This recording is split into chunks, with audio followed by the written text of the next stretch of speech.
Happiness is not in the mere possession of money. It lies in the joy of achievement, in the thrill of creative effort.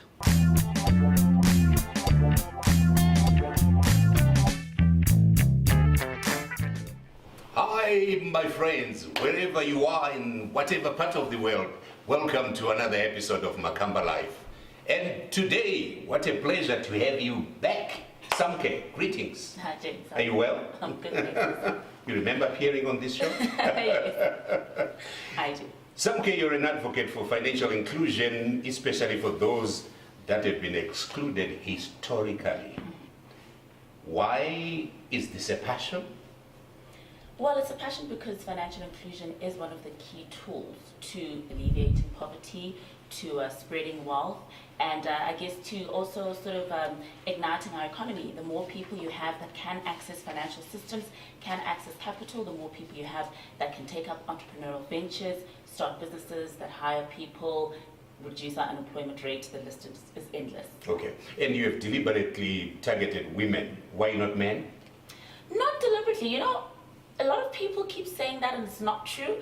I think my approach is unapologetically feminine, which makes people think that I'm targeting women or I'm selling my services to women, but that's not true. I am offering my services, my expertise to both men and women. It's just that my approach to a discipline that has been traditionally masculine, I think, is unapologetically feminine, and so people think that I'm selling to females.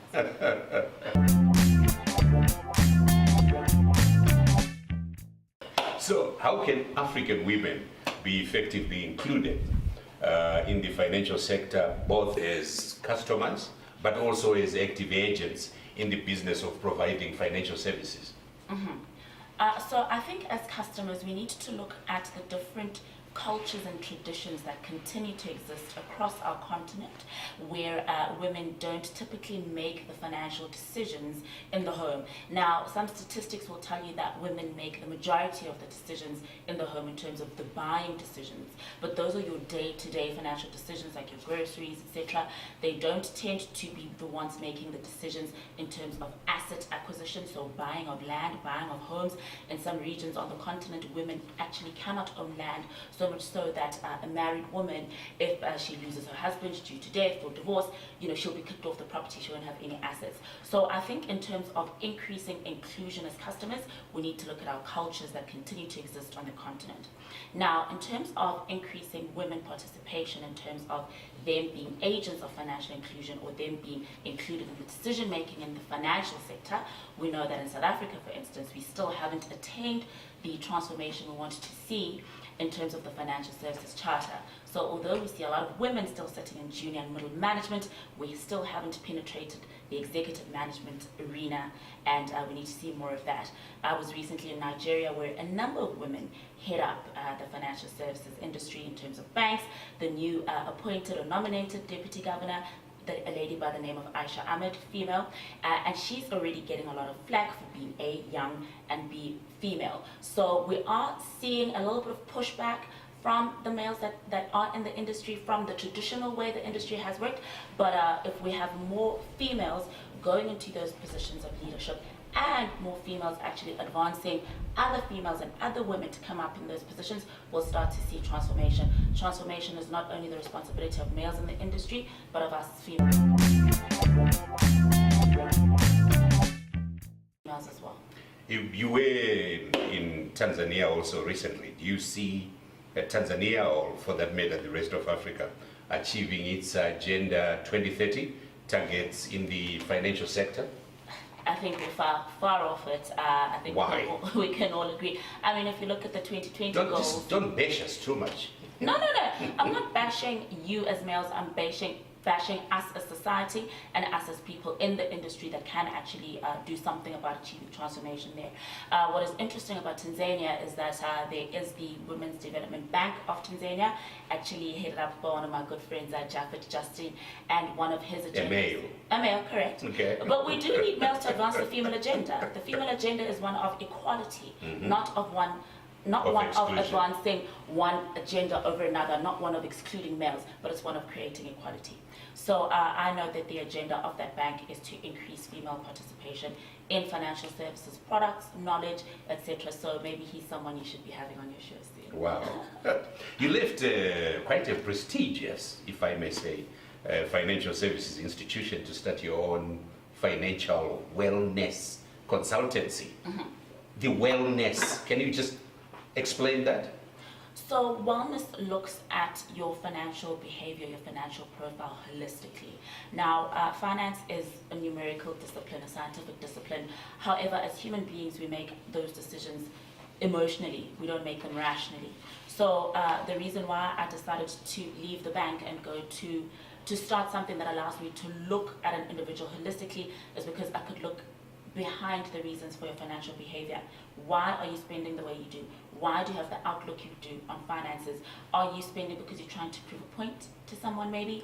Are you spending because you've gone through a big change in your life and you need to feel better about yourself? Are you spending because of historical issues, the way you were raised, how you were socialized, and your relationship with money? So I like to get to those reasons because it's one thing for me, to giving you a budget or giving you the tools for making those decisions. It's quite another for me helping you understand why you think the way you do, because again, as mentioned, as human beings, we're emotional as opposed to rational. So let's try and remove the emotion from our financial decision making so that we can be more rational, because the more rational we are, the likelier we are to create and sustain wealth. So what would you say are the 10 or 5 deadly sins of human expenditure at the level that you work in? Like in the 10 commandments we are taught, don't steal, don't. So I hate do not in financial speak, because I feel a lot of financial services people, financial advisors, coaches will tell you cut down on this, do not spend that, and it always comes from a point of lack as opposed to from a point of abundance. So one of my approaches is that when you're budgeting, start with your luxuries, because what happens is you're going to lie to your financial advisor. What do you term luxury? Just to help our friends and your listeners. feel goods, your wants, your anything that is not shelter, food, transport, and your day-to-day expenses are luxuries. So going to the spa, perfume, beautiful champagne, shoes, beautiful shoes. lingerie. These are luxuries, okay? And what I say is, in your budget, put down that one thing that is a non-negotiable for you. We all have that one thing where we feel that if I don't have it on this paycheck, then I feel like I'm working for nothing. Whether that be going out with the boys on a Friday at night, whether that be your weekly or monthly trip to the salon. Start with that, and then go to those things that you spend on, but you don't actually really care about. And for us, it may be, stopping over at a fast food outlet after work, or your friends say let's go out, and a couple of $100 later, you're like, did I really have to go out, or was it peer pressure? So those things that absolutely mean a lot to you and are your non-negotiables, start there. Then cut out those things that you don't really care about, because that does 2 things. 1, it's financially responsible, but 2, it helps you to enjoy your luxuries guilt-free, because you know that you're enjoying those luxuries still within your means. Obviously, this has to happen after you've paid your debit orders and you've made your savings. But my approach is different in that way. That's the one fundamental one I would say. Do I have a top 5 in terms of sins?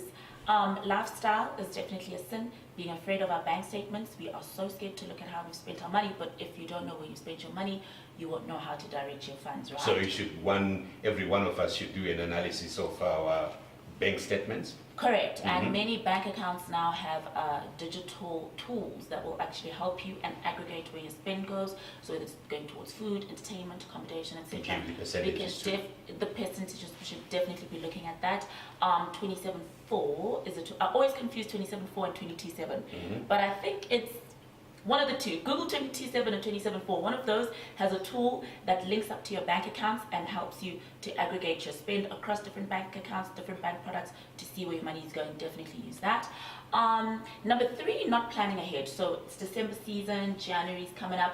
A lot of us don't plan ahead. A lot of us don't even know what we're doing. And a lot of us say it's December, we have battled, we have suffered this 1 month where I don't care what happens, I'll worry about it in January. Correct. That's a sin? That is a sin, because what happens is in January, you're going to start going to your employer or to your bank, accessing your overdraft, your credit card, opening store accounts, defaulting on your debit orders, and it's just a cycle that we tend to not recover from during the year. Wow. So a lot of us will get into debt in January and not actually settle and discharge that debt during the year. So you find that every year you're falling deeper and deeper and deeper into debt. So Samke, what then would you say is the most important ingredient for a person to achieve financial security, or as you call it, financial personal wellness? I like the wellness bit. Yeah. I think it's, it's holistic, it's all inclusive. It's all encompassing. I would definitely say the key success factor is knowing who you are, where you are, and where you want to go. Because a lot of us actually spend due to peer pressure or due to trends or what we see on social media, as opposed to being realistic about who we are and the realities of our finances. Maybe you do not earn as much as your friends. Maybe you do not have access to events like other social media people you're following who are actually being paid to be there or being sponsored to be there, and you are there spending your own money. Maybe you've got responsibilities that other people don't. You're sending siblings to school, you're sending money home. So be truthful and honest about where you are. And then once you know where you are, figure out where you want to go. Because basically your financial behavior will be your journey to getting to where you want to go. I'm very interested in the reaction you get from your former workmates, your former professionals, who are still, in the formal sector, in the banks, with the big four. When they follow you on your page, I see you're very active, and they meet you. What do they say to you? So I actually have got a lot of backlash for being ostentatious, because I realized that a lot of the times as financial services people, we sell wealth, we sell prosperity, but we don't look it, we don't sound it, we don't smell it, and you're thinking to yourself, I can definitely smell it. Oh yes. From a mile away. And you tend to find, a lot of people are selling these tools for creating wealth, but they themselves don't look like it's working for them. And I realized that if I want to influence the man on the street, the man that is influenced by celebrities, by people that are living a prosperous life, I need to therefore look at. So I had to look at myself and say, all right, these tools that I want to sell, I need to apply them to myself first. So I drive a very small car, but I travel a heck of a lot. I stay in a small apartment, but I can wear my Louboutins. So wealth is also about give and take. What matters to you, and what are you willing to give up for that? And a lot of my workmates or ex-workmates will say, Samke, you're very OTT for someone that's supposed to be selling prudence. And I don't sell prudence. I sell behavior that results in wealth. And if I don't look like that behavior is working for me, no one is going to believe me. I once said to a friend, they wanted to upgrade and deciding what car to buy. And I said to them, well, get, without promoting, one of the big brands. They said, James, you have to be extremely careful when you're managing people's funds. And I pitch up with an expensive car, they say, that's our money.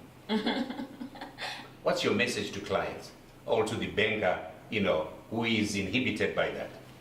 So you have to strike a balance, and you have to take a portfolio view to your assets and your financial well-being.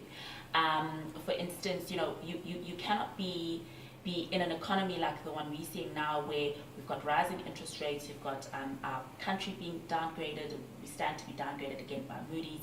You've got what happened yesterday. We're in junk already. We're in junk. When you go from junk, where do you go to?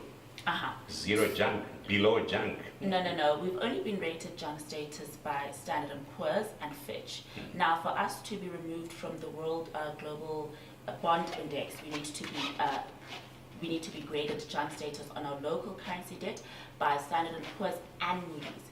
So the downgrades we've seen in the past sort of year, 12 to 18 months, haven't been as devastating as the one from Moody's, all right? Which is after due the when? ANC. It's due in December, but they'll probably wait for the ANC national conference, Mhm. the results thereof, because Do you obviously... have a preferred candidate? Oh, that is something I would never say on camera.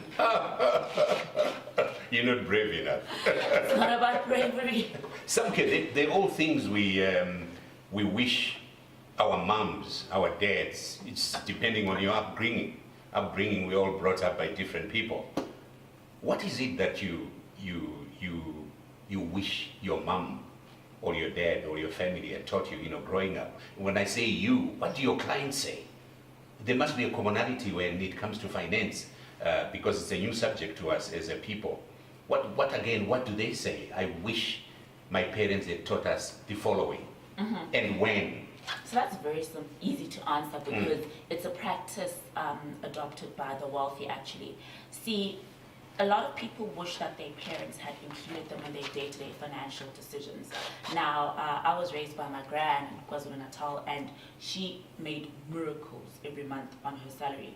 And I wish she had included me in those financial decision-making practices, because, if you think about it, back in the day, Black people didn't actually have much access to credit. That's why we talk about financial inclusion. So they had to make do with what they had. That's why you saw the rise of stokvels. That's why you saw the rise of alternative incomes, where someone will have a day job, but they'll be selling ice at home or bread and have a little Was tuck that shop, a good etc. creativity, the stokvel? Of course. Really? Stokvel in English is unit trust. Essentially. Oh, okay, simple. Okay. It is. Because I know a number of upmarket, ladies, even in my office, some of them are in the audience, who practice this. Correct. So there's absolutely nothing wrong with the stokvel as an investment or savings vehicle.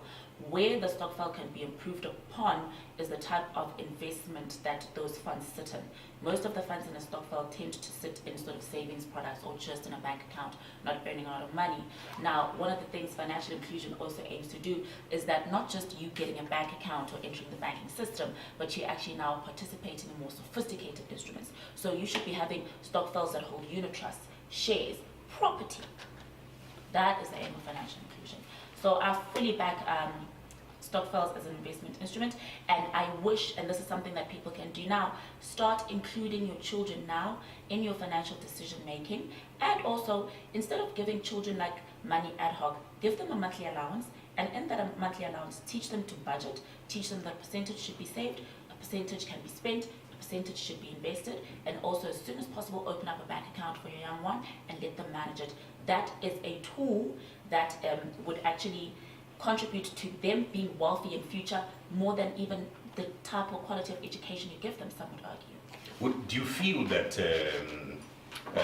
today schools, curriculum has been revised sufficiently to educate students about finance? Not at all. Where does it include finance? So what advice would you give to the Minister of Education? Oh, we definitely need to look at how we advance financial literacy at school level. So some people will say, in the LO course or in courses where they do entrepreneurship, there should also be an area where they do personal finance and budgeting. So I was involved with the Blue Ribbon campaign, where we went to 8 disadvantaged schools in the Western Cape, and those grade 7 learners in those schools are going to run tuck shops for 8 weeks, and I was tasked with putting together the workbook for the kids. So we did a little story and a little workbook, everything from holding a board meeting, the agenda, keeping a ledger, doing sort of stock count, advertising, cost of sales, working out your profit, and that is something that can really be absorbed into our current education system, but also from a personal finance perspective, because business finance and personal finance are two very different areas and disciplines, and a lot of entrepreneurs don't know how to actually convert their entrepreneurial activities into personal wealth because the money sits in the business, or they tend to not create a distinction between the two.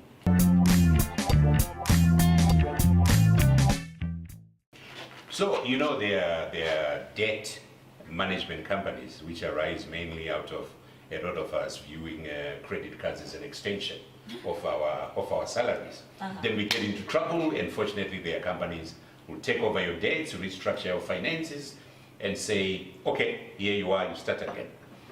There are a lot of us, men or women, who see their wives or their husbands or their boyfriends or their girlfriends as an extension of their salary. You know, if they come from a better financial background, you know, than they are. Is this something that's common as you go around giving lectures? It is. I've seen so many girls take out loans on their boyfriend's behalf, you know, and the reason I say boyfriend and girls is because these are people that aren't married and they typically tend to be young. Okay, I'm not trying to be condescending. Let me say young ladies. What is young? Young ladies, 18 to 23. 32? No, they're working. So on average, sort of 22 to 24, you're on your first job, and maybe your boyfriend is still in varsity or hasn't managed to get a good job, and you've got a good paycheck, a good credit profile, and you take out a car or a loan on your boyfriend's behalf, and it kills me. There's nothing more risky than doing that. And you also see people sort of, I think it's historical and it's cultural, and it's where we come from, where women traditionally did not work or earn an income, and you know, you were raised or groomed or socialized to find a man that will take care of you, as opposed to raised or groomed or socialized to get a good education so you can get a good job so you can take care of yourself. So is that a function of women being, I guess, sort of vulture in nature by looking for a man that will provide for them, or is it a historical and cultural phenomenon that we're coming from? Because you still hear people saying like, Samke, why don't get a master's, where are you going to get a man? Or don't get a house too big, what man are you going to find going to intimidate them? Well, actually, it's not in my plans to get a man to take care of me, because I can take care of myself. And I think also some of our men don't know how to handle women that don't need them to take care of them financially. But I've always said, if there's a woman out there, you know, with my wife's permission, you know, who can pay my debts, my mortgages, the cars, the trips, the holidays, the suits, where is she, you know? What's my email address? It's on all my pages. It's a why would a man be intimidated by a woman like that? I would welcome her into my life. Well, maybe you can have some men to answer that, because I can't answer that for you. But it is a phenomenon we are seeing, and one of the reasons we're seeing a rise in divorce rates, because the nature of the roles in the household has changed, where you have increasingly the wife being the breadwinner. So it's something I think we really need to investigate, and it's something that I would encourage people to discuss and talk about in their relationship stage, during marriage counseling stage, to say, what does the future of our household and our financial trajectory look like? If I make more money than you, how will that change the balance and the roles in our household? If you make more money than me, how does that change the balance and the tempo of our household? If I want to study further, etc. So it is the societal impact or the cultural impact of the changing financial dynamics is something not to be ignored, and it's something to be addressed and brought to the fore as much as possible. You're watching Makamba Live, and we're talking to Samke, the financial guru. What's wrong with calling you the financial guru? But you know, as we wind up, what would you say is the greatest life lesson you have learned? Not necessarily, you know, finance, but what is the life lesson that you have learned so far? The greatest life lesson I have learned, I would have to say, that I can give myself the life I desire. Mm-hmm. That has changed my whole perspective on everything.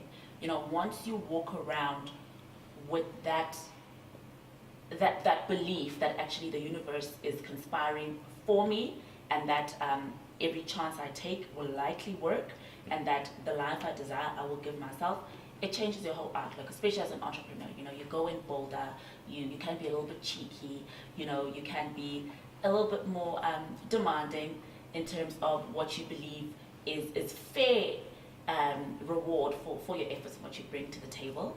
And that has actually garnered me more abundance, going in with the belief that abundance is looking for me as well. Mm-hmm. And as you say goodbye to the listeners, is there anything you feel strongly that you need to say? Are there any 1, 2, 3 tips that you want to leave the viewers with? Know who you are, where you are, and where you're looking to go. That will change your life. Know who you are, where you are, and where you want to go. And where you want to go. Wow. Hey, stay tuned on to Makamba Life, and we'll see you pretty soon. Thank you. Bye. Thank you, Samke. Don't need to spoil Thank you, your Jay. coffee. Love your coffee. How is our coffee, by the way? Stunning. Stunning. Everything is stunning on Makamba Live. Open up a coffee shop. Okay, not a bad idea. Bye-bye.